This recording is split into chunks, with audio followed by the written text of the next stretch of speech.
Well, first of all, and again, Samuel referred to this, verses 9 to 20 in the final chapter were absolutely introduced pretty much after the Greek manuscript tradition ended. So about 500 years after the text would have initially been written. And the reality is we don't know how the gospel ends. And these verses would comprise around about 2% of the total corpus of the gospel itself, because of how small it is. Now, Bruce Metzger himself, and Samuel quoted him, and he was a committed Christian, attests to this, that these verses are absolutely not part of the original. No doubt whatsoever. Interestingly enough, also, the first verse is disputed amongst early manuscripts. Some of them include the Son of God, some of them don't. All right? Now, that's an interesting point. Now, then when we go on to say there's literally dozens of variants in the earliest manuscripts of Mark, and the earliest one that we have is about 200 years after it would have been written, that raises serious questions about what I can actually know about that gospel. Now, Samuel, and this is point C on Samuel's note, point E, he quoted Norman Geisler and said that if a single letter is different in a word, that counts as a variant. Well, the Gospel according to Mark gives a prime example of where a single letter difference in a word can actually make a significant difference in the meaning. If we go to chapter 1, verse 41, there's different Greek words that appear in different manuscript traditions. One is Ethrahem, and the other one is Ethraem. Okay, one means angry, one means compassion. Okay, for those of you that know this verse, you'll know that in most Bibles today it says that Jesus saw the leper and then showed compassion. Some of the earliest versions, and the earliest versions indeed, say that Jesus got angry. Okay, and the difference between these two words is one letter. That's a variant. The meaning is completely different. So how much of that can be relied upon? The Gospel according to John, I would give a similar argument. We know that the pericope adulterae is absolutely not existing in the Gospel according to John in the first 400 years of its manuscript tradition. So at least 400 years after the original author of John wrote the Gospel, someone included the story about Jesus forgiving the adulteress, and now it's in every Bible that we have today. These are objective facts. They're not sensationalists. We can look at the epistle according to the Hebrews. It has anonymous authorship. We don't know who wrote it. Now, it was initially included in the canon at the Council of Trent because the scholars at the time thought that it was written by the Apostle Paul. We now know it was written over 100 years after Paul would have died.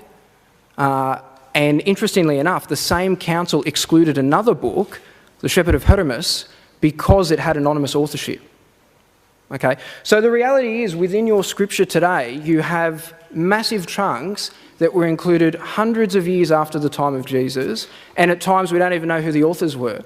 What does that actually say about the text?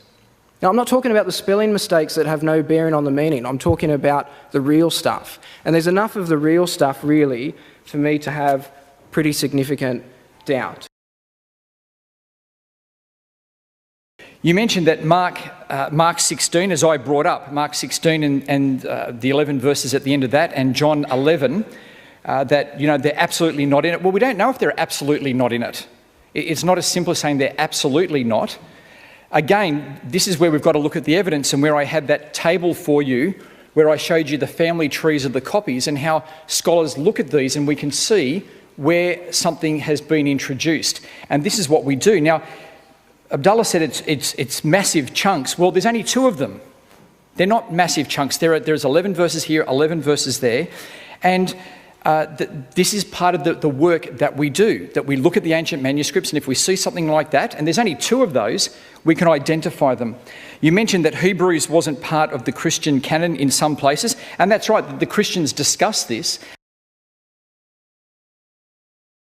Now, it's interesting that Samuel said it's not as simple as absolutely not whether the ending of the Gospel according to Mark, the longer ending and shorter ending, should be in there or not, and whether the pericope adulterae should be in the Gospel according to John or not.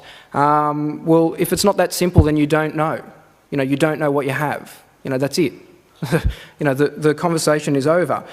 Samuel also then went on to say, well, there's not massive chunks, there's only 2 of them. Well, no, I referred to another verse in Mark, the opening verse, where it says, this is the gospel of Jesus Christ, the Son of God. Now, in half of the earliest versions it says that, and the other half of the earliest versions it says, this is the gospel of Jesus Christ, and omits the Son of God.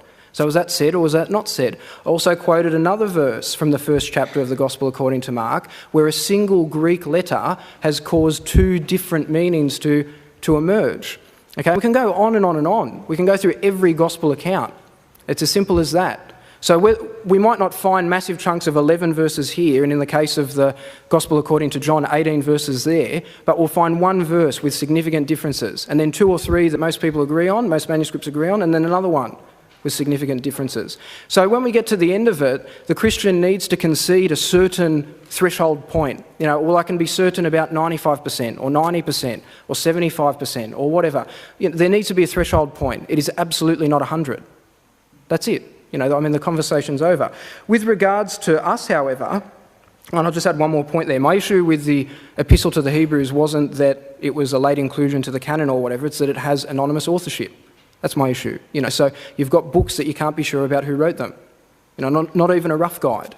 قل يا أهل الكتاب لا تغلوا في دينكم غير الحق ولا تتبعوا أهواء قوم قد ضلوا من قبل وأضلوا كثيرا وضلوا عن سواء السبيل